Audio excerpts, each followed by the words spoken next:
प्रदेश के टीएडी और डूंगरपुर जिले के प्रभारी मंत्री बाबूलाल खराड़ी डूंगरपुर जिले के दौरे पर रहे। इस दौरान प्रभारी मंत्री भाजपा कार्यालय में मीडिया से रूबरू हुए। इस दौरान उन्होंने सितंबर 2020 में डूंगरपुर में हुए कानकरी डूंगरी प्रकरण की बंद फाइलें वापस खुलवाकर आदिवासी युवाओं को गुमराह कर दंगे भड़काने वालों के खिलाफ कार्रवाई की बात कही है। पत्रकार वार्ता में प्रभारी मंत्री बाबूलाल खराड़ी ने केंद्र और राज्य सरकार की बजट और योजनाओं का जिक्र करते हुए कहा कि कानकरी डूंगरी दंगा एक सोची समझी साजिश थी।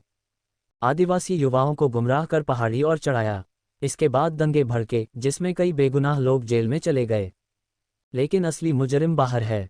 मंत्री बाबूलाल खराड़ी ने कहा कि कानकरी डूंगरी में बंद फाइलों को फिर से खोला जाएगा और उनकी जांच की जाएगी।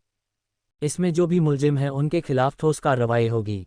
उन्होंने कहा कि कानकरी डूंगरी दंगे जब हुए तब कांग्रेस की सरकार थी। दंगे करवाने वालों ने कांग्रेस को समर्थन दिया था। 1167 अनारक्षित पदों को एसटी वर्ग से भरने के नाम पर गुमराह किया गया था, लेकिन असल में उन पदों और एसटी, एससी, ओबीसी और जनरल किसी भी वर्ग के व्यक्ति के लिए ओपन थी। उन्होंने सड़कों पर पथराव की घटनाओं पर नाराजगी जताते हुए कहा कि पथराव करने वाले असामाजिक तत्व है। उन लोगों को भी गुमराह किया जा रहा है कि आदिवासियों पर आईपीसी लागू नहीं होती, जबकि देश के हर नागरिक पर समान कानून लागू होता है। उन्होंने कहा कि पथराव करने वाले कोई भी अपराधी नहीं बचेगा, इनके खिलाफ सख्त कार्रवाई होगी और कानून अपना काम करेगा। प्रभारी मंत्री के साथ ही जिलाध्यक्ष हरीश पाटीदार, सागवाड़ा विधायक शंकर डेचा समेत कई भाजपा नेता मौजूद रहे। काकरी डुगरी का इशू है, आप सही कह रहे हैं। इन बच्चों को भ्रमित किया गया। भ्रमित ये किया गया कि 1167 जो सीटें हैं ये हमारी है, हमको मिलनी चाहिए। 1167 सीटें थी, अनारक्षित थी। एसटी का जो कोटा था वो पूरा हो गया। जनरल में लड़के पूरे नहीं मिले, इसलिए जनरल लड़के वो सीटें रह गई, उनमें भी नहीं थे। अब इन सीटों पे एसटी भी आ सकता है, एससी भी आ सकता है, ओबीसी आ सकता है, सामान्य आ सकता है, कोई भी आ सकता है। उन लड़कों को भ्रमित ये किया गया कुछ लोगों द्वारा कि ये 1167 सीट अपनी है और अपन लेंगे। संवैधानिक रूप से ये सीटें मिल नहीं सकती। और जो आंदोलनरत लड़के थे वो भी इसमें सहमत थे कि भाई ये अनारक्षित थे, हम भी यही चाहते हैं। लेकिन इस प्रकार से एक माहौल बना करके लड़कों को इकट्ठा किया। 1167 सीटें थी। 1167 में 11 से 10 से गुना कर दो तो कितने होंगे? एक सीट पे 10 ही मान लो, 20 मान लो तो कितने होंगे? कितनी संख्या में वहाँ इकट्ठे थे? उनका क्या लेना देना था? कुछ लेना देना था क्या? और उसके बाद में महाराष्ट्र का व्यक्ति क्या कर रहा था, झारखंड का व्यक्ति क्या कर रहा था, मध्य प्रदेश का व्यक्ति क्या कर रहा था, गुजरात का व्यक्ति क्या कर रहा था? उनको 82 सीटें चाहिए थी क्या? आपने भी देखा होगा। जब पिछली सरकार ने पता है तो मैसेज भी जाए, क्योंकि ये जो चीजें है ना, ये क्यों हुआ वो भी तो जाना चाहिए ना। कौन लोग थे? उन्होंने सेंसर लगाया, बीजेपी का आदमी नहीं आए, कांग्रेस का आदमी नहीं आए, हमसे बात भी नहीं की। मैंने विधानसभा में कहा जब ये कांड हो गया, क्योंकि लड़के 19 से 18 दिन तक बैठे ना, सरकार की नाकामी थी, उनको बात करनी चाहिए, नहीं की। भाई कोई रास्ता तो निकलता ना, करना चाहिए था। और जो लोग इनके साथ थे वो सरकार में शामिल थे, सरकार से इन्होंने बात क्यों नहीं की? जानकारी हमारे पास भी दूसरी जगह पूछना चाह रहे हैं कि आपकी सरकार को समय हो गया, अभी तक तो कानून का हाथ नहीं होता। निश्चित रूप से जो गलतियां हुई हैं, जो करने वाले हैं, जो निर्दोष लोग हैं, उनको अपराधी बनाए। जो मेन हीरो थे इसमें वो लोग अभी तक बाहर हैं। निश्चित रूप से इसकी पुनः जांच कराएंगे।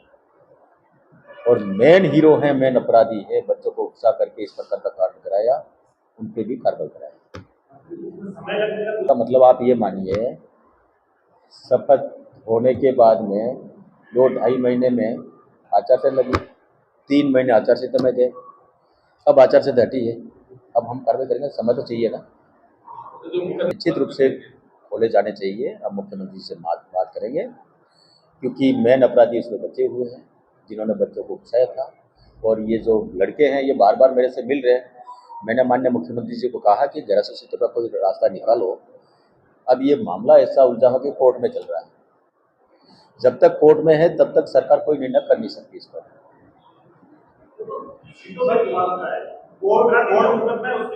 वो बात मैंने निश्चित रूप से इस प्रकार का अपराध हुआ है वो गलत है, चाहे कोई भी करे, क्योंकि आज हमारा एसपी सुरक्षित नहीं हो, पुलिसकर्मी सुरक्षित नहीं हो, और उसके बाद में निर्दोष लोगों को शहरों में जाके लूटपाट करना ये अपराध की श्रेणी में आता है, और निश्चित रूप से इसमें जांच होगी, कार्रवाई। 2 बार हार का सामना करना पड़ा। देखो, लोकतंत्र में हार जीत होती है, 2 बार भी हारते हैं, 10 बार भी हारते हैं, लेकिन ये भारतीय जनता पार्टी है, न तो हार में निराशा होती है और न जीत में खुशी होती है। हम निरंतर काम करने वाले हैं और हमारी 84 में पूरी तैयारी है, पूरी तैयारी के साथ लड़ेंगे और 84 का चुनाव भी जीतेंगे। इस संबंध में मैंने एसपी को भी कहा है कि इस प्रकार की घटनाएं ना हो, क्योंकि एक बार एक छोटी बच्ची गोद में थी, मोटरसाइकिल जा रहे थे, पत्थर मारा, बच्ची की डेथ हो गई। और जा रहे थे जिनको पत्थर मारा। ऐसी घटना एक नहीं अनेक घटना है, और ये घटना करने वाले कौन हैं, इनको कौन पोषित कर रहा है, उन तक भी जाएंगे कि तभी अपराध रुके। सर, बयान तो आ रहे हैं कि बीजेपी के षड्यंत्र है। बीजेपी षड्यंत्र है, ये आपका आरोप निराधार है। बीजेपी क्रिमिनल का सपोर्ट न तो पहले किया, न आज करेगी, न भविष्य में, आज है न भविष्य में करेगी। हम क्रिमिनल को कहीं पर भी मदद नहीं करेंगे। तंत्र फेलियर नहीं है, कहीं कमी बेसी होगी तो हम उसको पूरा करेंगे, और मैंने एसपी को कह दिया, उन्होंने एक टास्क फोर्स बनाई है, और फिर भी अगर कमी होगी तो और कठोरता से कह देंगे, कठोरता से कार्रवाई करेंगे। ये संगठित अपराध है, संगठित अपराध है। इसको लोग खड़े किए हैं ना, वो लोग हैं कि आईपीसी आदिवासी पर लागू नहीं होती, उन लोगों ने चलाया है। ये भी लिखते ना नहीं,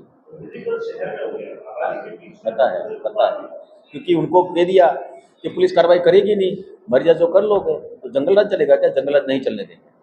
देखिए, फ्यूज चार्ज घटते बढ़ते रहते हैं। हमारी सरकार बिजली को सरप्लस लाएगी, और जो उपभोक्ता है उनको बिलों में राहत देगी। हमारी सरकार सरप्लस लाएगी, आप समय का इंतजार करो।